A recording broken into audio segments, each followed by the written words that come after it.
It's time to meet Clifton. With your host, Ray Grabowski. Here's Ray. Welcome, everyone. Thank you, George, my co-host, George.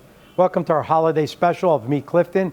We have a lot of interesting guests tonight. You notice our set is decorated for the holidays, so stay tuned. We'll be right back. Tonight's guest star, Superintendent of Schools, Danny Robertozzi. We also have head coach of the Clifton Mustangs football team, Ralph Cinque, and offensive coordinator, Anthony Giordano. Last but not least, we have the executive director of the Girls and Boys Club of Clifton, New Jersey, Bob Foster, and resource development director, Ivonne Salazar. So sit back, relax, and enjoy another episode of Meet Clifton.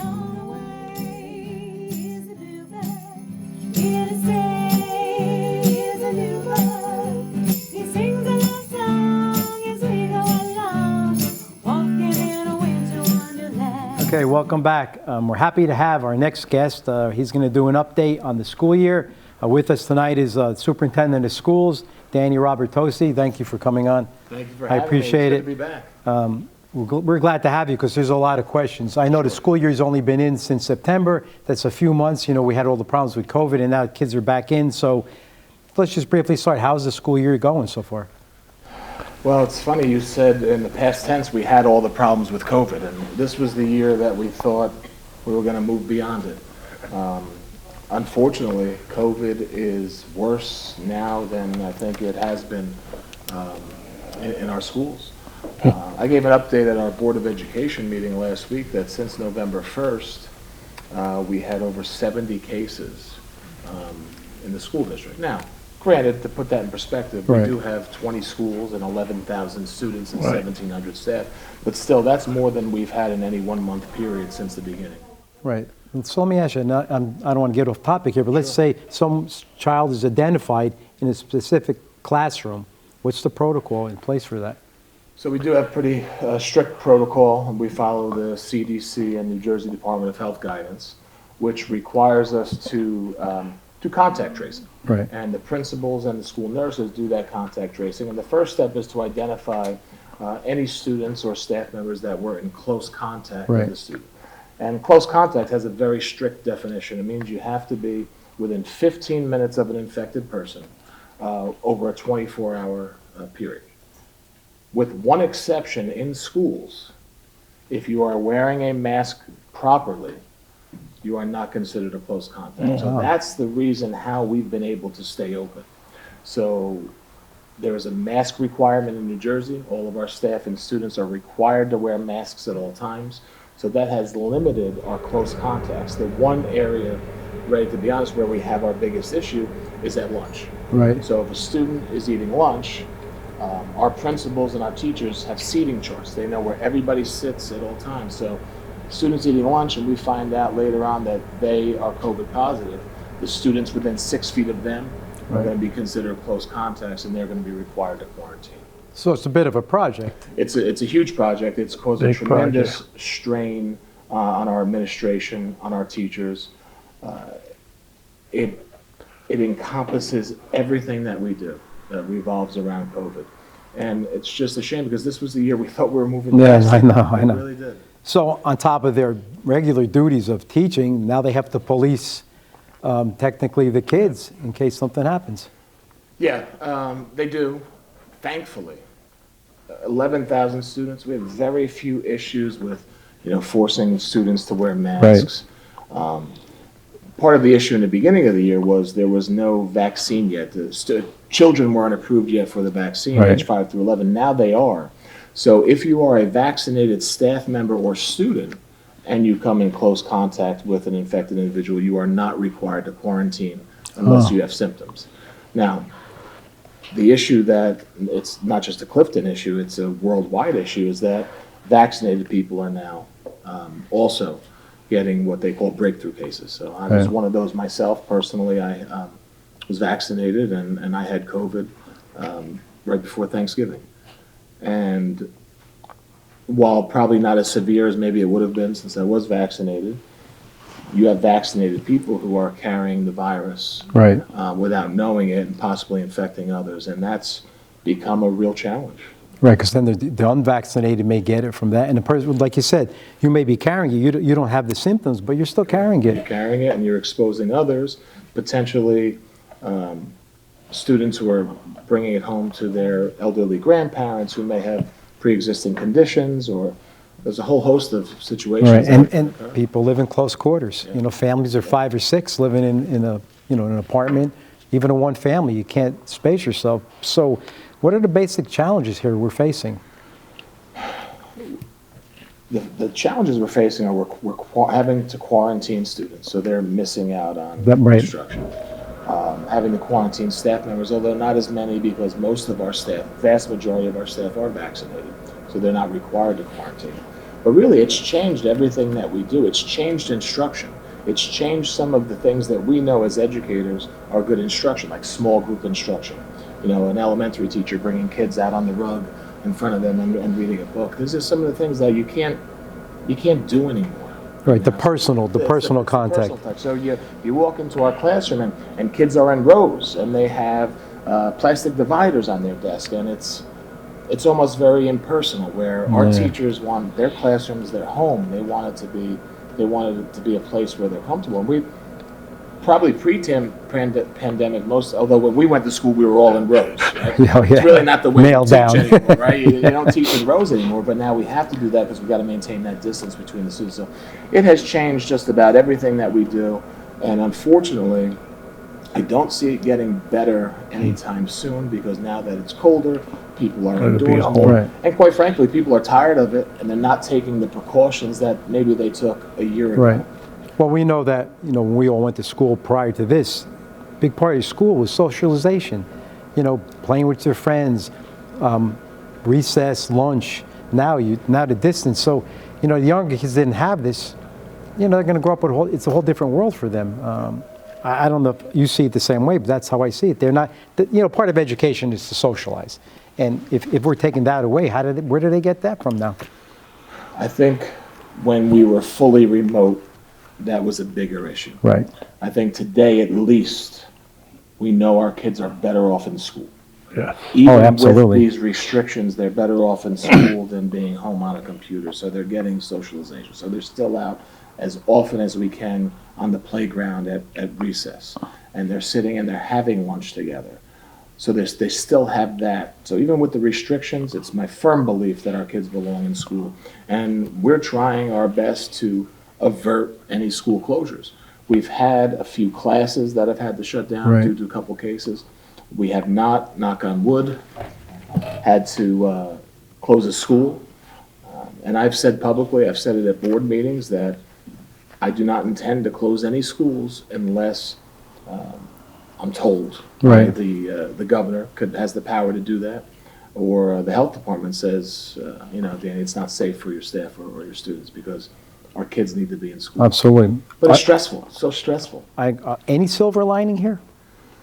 I guess the silver lining is that our students are learning some skills that they probably never would have learned if If not it wasn't this for that. That's true. technology. Technology. skills, right? Our staff too, for that matter. I mean, our staff have had to kind of reinvent themselves in many ways. Our Sure. teachers have had to reinvent the way that they do things. So I think that's a silver lining. And I think the silver lining is that one day this will be over. And I think we believe that one day this will be We're over. hoping. And that we'll be able to keep the best things about schooling that happened pre-pandemic, combined with the best things we learned during the pandemic. Right. And really have a hybrid kind of school, right? A hybrid Right. classroom where you're using technology, but you're still keeping some of those old school things, like a student reading a book and holding on to a book. Like that's an important thing. And so one day we're going to get to the point where we're able to combine all these things and keep just the good things about both. Right, but I agree. You face the challenges and actually, in some ways, improved education through technology. Because now some child's forced to be home for not COVID, but any other reason. Now they could be taught through the new technology we didn't have before. Through, the teacher could actually come to that child, which is a great thing, because prior to that, kids might be home a couple of weeks without instruction. And then, we used to have to bring the books home, and so that's a good thing. Ray, at any given moment, if there is a shutdown, tomorrow morning, our teachers will be online with their classes. And that's something that Has to be. couldn't be done. Yeah, so that is the silver lining in a way. So last question I'd like to ask, are there any new initiatives or programs, that you'd like to share with us tonight? Well, I think I mentioned earlier that COVID has kind of encompassed everything, but one of the biggest things we have going on in our district is we're starting to begin construction on all of the referendum projects that were approved, and I'm grateful to the citizens and the community of Clifton who voted last April 20th by a 2-to-1 margin to pass the largest referendum in state history. So a lot of legwork had to happen between April and now, but January, February, all those projects will be going out to bid, and there will be shovels in the ground and construction going on in our schools to make them more secure, to make them safer, through new heating, ventilation, air conditioning systems, new security vestibules. It's an exciting time, so good things are coming. Good. And that's really, one of the things that will be my focus, has been my focus. And I don't know if you can answer this, but I know at the beginning of all this, we had a lot of contention from the parents and things, but so how's the cooperation now? The vast majority of our parents that have completely understand the situation we're in. Good. And even those that maybe get upset or are not happy with the protocols that we have in place, or maybe they're not happy when they get that phone call that says your child has to quarantine. Right. I think at the end of the day, they realize that everything we do is for the safety of our kids and our staff. And I think that we've built up some trust with our parents, that they know we're trying to do what's best. Which is great. I mean, we had a lot of information. I'd like to thank Superintendent Robertozzi coming on. Thank you, and hopefully we have some more updates, but thanks very much. I appreciate it. Thank you. Stay tuned. We'll be right back. Hello, Clifton and friends, and welcome to the updates. Well, the holiday season is definitely upon us, and we hope you enjoy the holidays with your family, friends, neighbors, or however way you choose to celebrate. The Clifton Arts Center has been a little bit active. They've had some exhibits lately, but the new thing is that they do have an online store. You can purchase some products through Zazzle.com. It's branded products of the Clifton Arts Center, some vintage Clifton photos, original artwork, tote bags, t-shirts, and so on. But you could also visit the store at https://cliftonartscenter.org/shop. So definitely do so.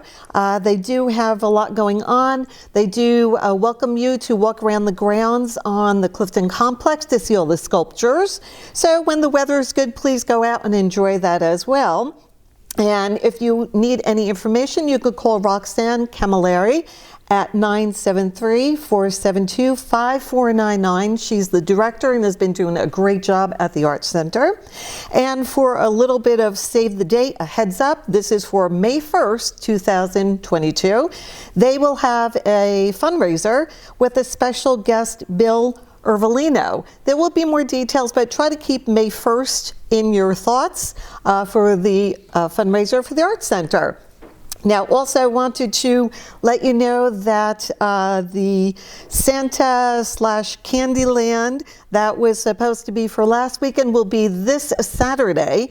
That is the benefit of and from the Recreation Department. Debbie Oliver and her staff had put that together. So because of the inclement weather last weekend, they will have it this weekend. So please call up the Recreation Department if you're not aware of it. Get more details. There's lots of fun going on. Candy canes being handed out, and you get to meet Santa again before his big day. And also wanted to say thank you to the health department as well, keeping us safe and protected. John Beagle and his staff did a great job with everything. And again, we wanted to thank the DPW for all their work and support of all the different holiday tree lightings and so on, as well as the police department, the fire department, and their staff and their employees as well. So you are never forgotten about, always appreciated. So just want to let you know. And we're looking forward to seeing Santa on the fire truck. Hopefully he will be going around our neighborhoods so we can enjoy the holidays with him and give him a nice hello outside as he passes through the different neighborhoods. And we do want to wish you all a wonderful holiday season. And if you need to reach out to a friend or family, this might be the right time of year to do so. So please know you're not alone. If you're not feeling as cheerful, please reach out to somebody. Go on Facebook or just call an old friend. And please make it the best holiday season as you can possibly do so. Again, stay healthy and safe. And we love seeing you around town. So thank you so much for tuning in and supporting us. And we hope to see you again very soon. And otherwise, have a great holiday season and Happy New Year as well. Thank you so much. Okay, welcome back. I mean, I think everyone in Clifton remembers the last game that the Clifton Mustangs played. They were in the finals, and fortunately, it was disappointing. But with us tonight, we have the head coach from that team, Ralph Cinque, and of course, Coach Anthony Giordano. Thanks for coming on, guys. Thanks for having us. I think it's timely. You had a great season. The kids did a phenomenal job. But let's just start off with the basics for people who don't know. How long is the football season for these kids? 11 months. 11 months. 11 months. We start training in January, and it ends hopefully in December. Wow. Yes, and in order to be successful, that's what it takes. There are kids that play other sports, that play winter sports and play spring sports, and that's fine too. But if you're not in another sport, you're in the weight room and you're training as a team. And let me just ask you really quickly, because how long have you been coaching in Clifton? I've been coaching in Clifton 20 years. This is my 7th year as a head coach. And Anthony, how for you? This is my 7th year as the offensive coordinator. 7th year? Yes, sir. And just for a matter of fact, both these gentlemen are Clifton High School graduates. Absolutely. So the majority of our staff is as well. Yeah, and that's a great thing. So the season's been a very successful thing. So what has changed in the Clifton, the sports that you've been doing, is that bring us to this point that we make the finals? I think because of the 11th month buy-in. Okay. And that's what it takes. I think the kids understand what it takes to be good. And at the end of the day, it's the finished product, and that's what they want, right? They want to be good. We're not doing all this just to be mediocre. I think because we've had a level of success that keeps the kids in town. It keeps the kids in Clifton. We all know how great of an academic school Clifton is. Absolutely. Even though we don't get the credit that it deserves.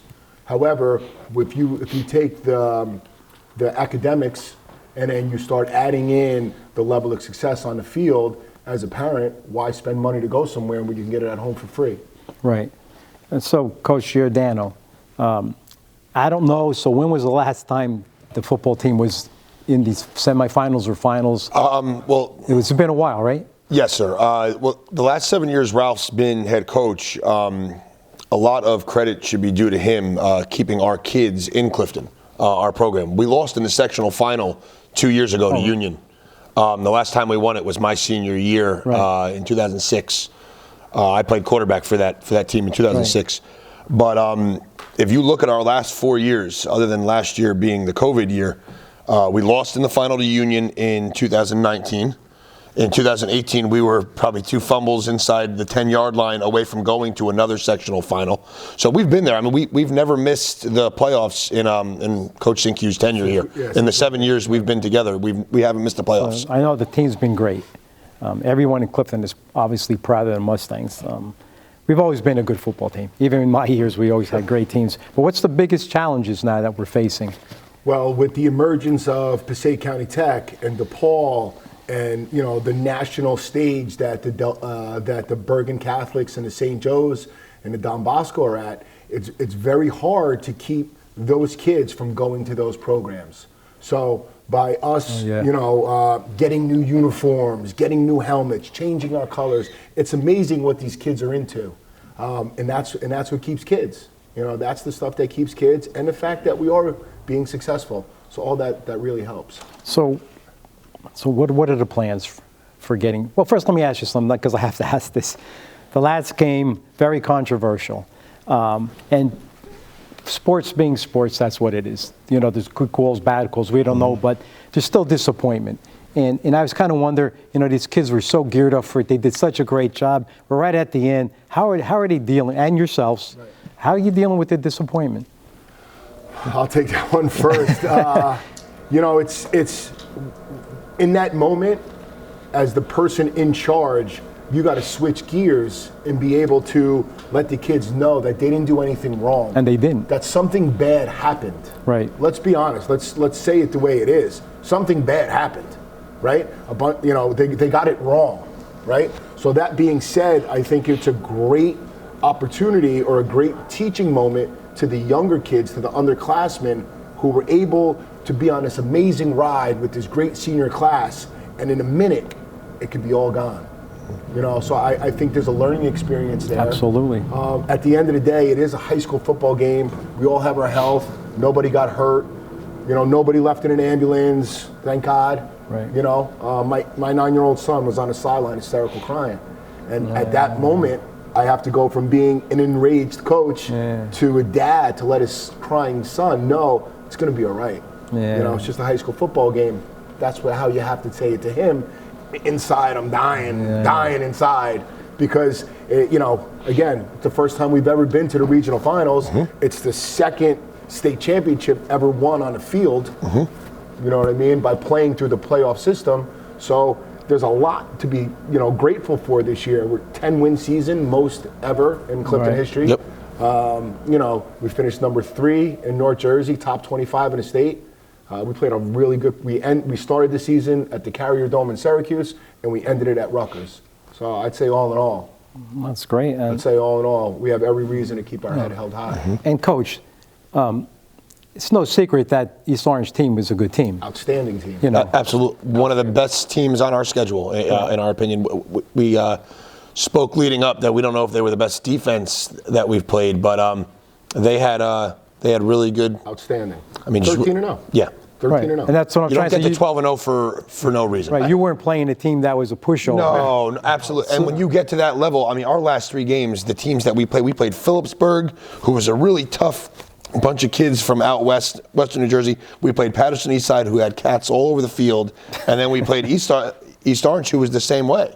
Yeah. So, we went through it, the last month, and we came with our heads held high after a really rough ending. East Orange finished number 8 in the state. Yeah, so I was saying you played a team and a really Clifton, good football team. Phenomenal game.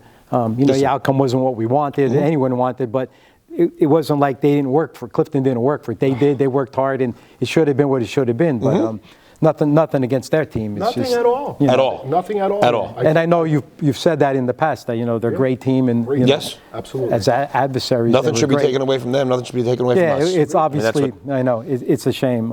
It is. And let me just ask you. I'm sure parents, how they deal with it, because sometimes the parents take it tougher than the kids. They want co-champs. They want this. They want all kinds of things. Me personally, it's over and done with. Right. It's not football. It's its own animal. It's not like any other sport where you could just line it up the next day, whether it be basketball or baseball or softball. It takes 6 days of practice for one 48-minute game. Right. Just too much involved. You can never run it back. That's it. No, and they're great athletes. Yeah. You see these kids play. It's pretty incredible. From when I used to play, it's a whole different thing. These kids are really same here. Right? They're working hard. They're training. So lastly, what are the plans now? Obviously, we're going to go try to get back into the championship. Yes, so how are we going to address this? January 3rd. January 3rd is when we start. Like Coach said, he's in the weight room with our guys 11 months. 11 months gets put into a season, and hopefully it ends somewhere at Rutgers or MetLife in December. Right. Those kids will start training with Coach Ralph every, 3-4 days a week? We're 5 days a week. We lift Monday, Wednesday, and Friday, and we do speed and conditioning Tuesdays and Thursdays. Okay, and obviously you lost seniors. 20 of them. 20 of them. Wow. Yes, sir. Were they all starters? Majority of them. Yeah, the vast majority of them have been 3-year starters. Okay, so how's the upcoming team? I think we have. I think there's going to be a lot of people surprised. I think everybody thinks that this was our year. And we're going to have I think we're going to have a lot. Yeah, that's why I'm asking the question, because people say, they're losing their seniors. Yeah. And we are, and are 100% right. But I think I think these kids are hungry because they got a taste of what success really truly is and how they become. I mean, this guy won in 2006, and people act like it was yesterday. These kids, I told them they're going to be legends. You'll be legendary. You're going to be in a Hall of Fame. You're going to do all these kinds of things. His team is in a Hall of Fame. He was a quarterback. He's in a Hall of Fame. Our starting quarterback, he'll be in the Hall of Fame. It's just what it is. So we're hoping. No, we know we're going to have the best season next year, right, coaches? I appreciate it. Thank you for coming on. Thank you. We appreciate Stay tuned. it. We'll be right back. All right. Okay, we have an important update for the holiday season. Drea? Well, I'm just here to tell you that there is a car show on Sunday at Maple Valley Diner on Route 46 from 11 till 3 o'clock. It's $10, and also bring a toy. All the toys will be donated to the Boys and Girls Club of Clifton. All you car show peeps, get those cars out one more time. Everyone else is welcome to come and eat. Please bring a toy. We need them. Thank you so much, and happy holidays. Thank you. The Boys and Girls Club, as you heard, they have so many families that they're trying to support, so you're going to make some child very happy. So we really do appreciate your support and coming out to bringing your generosity for the children of Clifton. So thank you so much. See you Sunday. Okay, welcome back. Tonight's topic, we have the Boys and Girls Club of Clifton, their toy drive we're going to talk about. But with us tonight, we have, of course, the Executive Director, Mr. Bob Foster, and Ivonne Salazar, Resource Development Director. I think I got that right? Yep, got it right. Okay, good. So we're going to talk a little bit about, how long has the community supported the Boys and Girls Club, with the toy drives?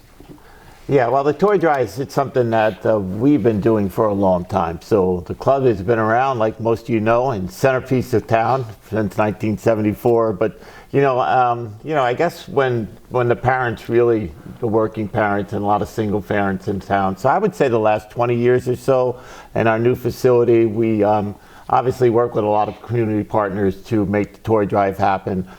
This year, the FMBA 21, Will Espinoza and his crew are going to help us out with some gifts. Yesterday's is doing an event on this Sunday, and they're going to bring over gifts on Monday. And of course, the Assemblyman Giblin's office, he does it every year. He has a collection going on in his office down on Valley Road, and they make their way down to the club. So those are the gifts that we get for most of our kids. In addition to the toys and things that come in from the community, our board and some community donors do what we call Secret Santa. So we ask for our neediest families with Ida and all the things that happened this year. We got quite a few. This year we have 61 youth representing 29 families in town that our sponsors and friends of the club went out and did shopping for the family. So, and Christmas is coming, so they're all wrapped and they're ready. We call it Secret Santa. We try to make it anonymous. Parents pick up the gifts from us the week before Christmas, which will be the end of this week. And then hopefully those families that need us most will get some nice gifts. Now I know the Boys and Girls Club, they service a lot of children. So with this toy drive, how many families are we expected to service? Well, the toys that come from the community, from the FMBA and yesterday's, and the people like, I didn't tell you, PetSmart giving us a whole bunch of stuffed animals. So we have about 900 kids in our after school programs, before and after school. So they're at 14 school sites and at the club. So we try to make sure that they all get a gift. So we have our front lobby, we set up the tree and decorate, and they come out, the kids come group by group, and they come on and they get a chance to pick a gift underneath the tree from our donors. Yeah. So it's a real nice event, and obviously helping out families where we can in a tough year like this year is always When what is we that do. event? We're going to do that actually Monday the 20th. As soon as the kids come off the bus, they will get their chance, and then our supervisors at our school sites will take theirs, and then early childhood and whatever left, we will make sure that all the toys get distributed out to the kids. Right. Now I'm going to ask this question, but I just want to, if people wanted to make a donation other than a toy, you would accept money, obviously. Yeah, we are. As we were talking today, we're going into our annual campaign, and it's another year. We just started, so absolutely, they wanted to make a donation, they could. Okay. And if you have, a new or wrapped toy that you want to drop by the club, you're more than welcome to get your toys under the tree. Okay, so Yvonne, this year's annual campaign theme, Yes. and that's your thing now. Yes, definitely. I'm the new Resource Development Director at the club. I just started in October. So I hit the ground running, and we are launching our annual campaign, Mission Unstoppable. So the whole focus is really helping our kids get back on track. We know that they've been out of school for a long time. There's been some challenges and some struggles with that, and we're just really want everyone in the community to know that we're here to support our children, to support our families. We right now we're supporting 5,000 families, and so this campaign is really just about getting our families and our kids back on track. Who came up with Mission Unstoppable? I think you did, Bob. Yeah, I mean, again, it's been a couple of fun years, and now that the kids are back in school, and we see a lot of needs. I mean, just listening to the kids and the academic piece that they've missed being a virtual this past year, and just the actual physical piece and being around their friends, the social, emotional things that go on and when you're in a group, and the things they can learn, just being with each other. We're back. Swimming is open again. Our swim team is back in operation. So, I mean, the kids get to learn, and team management and all of that means a whole lot to them. And just our indoor soccer program is back. Our travel basketball is back. We're about 60% of capacity right now. Obviously, COVID is still around. When the kids come in after school, they're still in their pods. They're still by grade. There is assigned seating in their classrooms. We are trying to do our best. So far, we've done a pretty good job. There's outbreaks all over at our school sites and things, and the club is handling it as best we can. Yeah, well, that's good. Yvonne, I heard the number 5,000? Yes, 5,000 families. So how much are you expected to raise or hoping to raise? So our goal is to raise $150,000 by the end of March. We put on a 6-month campaign, so it goes from November to March. And right now we've raised a little over $95,000. Wow, that's great. We're really hoping to get to $100,000 by the end of the month. Wow. So people that want to donate, how do they learn more about this? I know you do mailers to people. So we have a special website, unstoppableclifton.org. So if anybody wants to learn, And we'll post that. Yep. So if anybody wants to learn more about the campaign, you can see information about it, ways to create your own team. There's lots of ideas that we have if folks want to do different virtual events or at-home parties with friends and family, things like that. But if someone just said they're watching the show and say, gee, I'd like to donate something, they could just walk into the Girls and Boys Club and say, here's the check. And they do, yes. Our wonderful receptionist, Tara, will be there waiting for them. She's at the front door. Okay. Because a lot of times people watch these things and say, gee, I'd like to help, but I don't know how. And first of all, no amount is too small, obviously, Right. Or too big. And so to know that they can actually walk in with the check. And like you said, people do that. Especially this time around year, they feel a little more generous. But, the Girls and Boys Club have been around for a while, do phenomenal things and service a lot of families. Yeah. And I often think, what would these parents do without the Girls and Boys Club? Yeah, there's a lot of working parents out there, but they can also just mail it to us, 822 Clifton Avenue, Clifton, New Jersey, 07013 is the mailing address. So you can send it to Attention Bob Foster or just Boys and Girls Club and put annual campaign on it, and we will receive it, and we thank you. We're really pushing hard this year. There is a lot of need. Our bingo operation is down and doing, with COVID, the folks on our clientele are just afraid to come out still, and we lost, unfortunately, a lot of clientele to COVID over the last 18, 19 months, whatever it's been now. So, I mean, it goes to operations, Boys and Girls Club operations. So it's close to $5 million a year. We have 28 full-time staff and about 160 part-time staff. So it costs a little money to operate that building and the facility that's a little over 100,000 square feet. Okay. So Yvonne, right.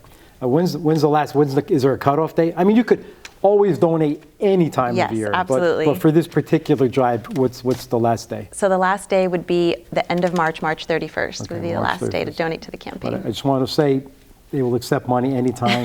Yes. Because it's an ongoing thing. It's not just a Christmas thing Absolutely. here. But I'd just of course, like to thank you both for coming on and sharing this. But people, remember, it's really important to give because when you get when you give. So, you feel good at it, and you're helping a lot of families that are probably way needier than actually us sitting here. And so do whatever you can. It's always great, especially around the holidays. Right. Happy holidays to you, and Happy thank you. holidays. Thank you for allowing us the opportunity to come thank you. today and Thank ask you. all our alumni out there and all our friends and all of Clifton is a city of care, so Absolutely. I'm sure they will turn out and help us out with the need. Thanks again. Appreciate Thank it. you. Thank you. We'll be right back. Thank you. Well, out of all the reindeer, you know you're the mastermind.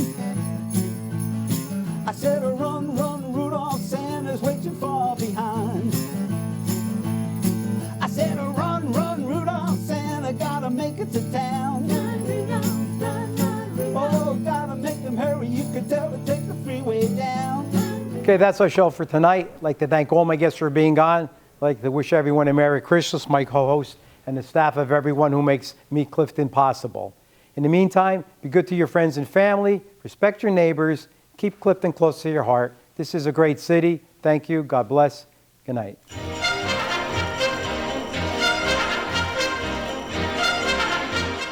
So, from the staff and crew of Meet Clifton, Merry Christmas and Happy New Year!